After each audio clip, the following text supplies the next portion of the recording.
Hey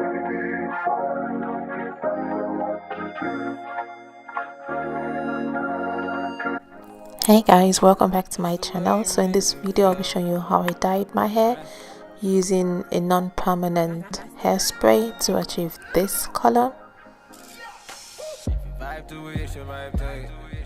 It's very quick and easy and super fast.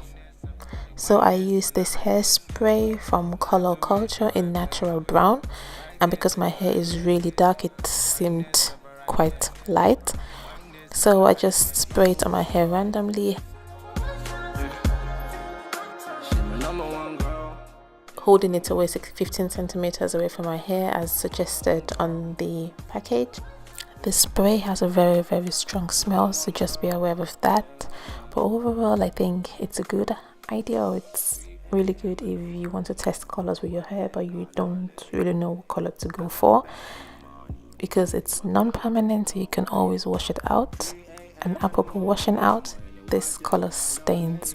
So if you have this color in, or if you spray it on, I wouldn't advise you wear white or hook someone that wears white.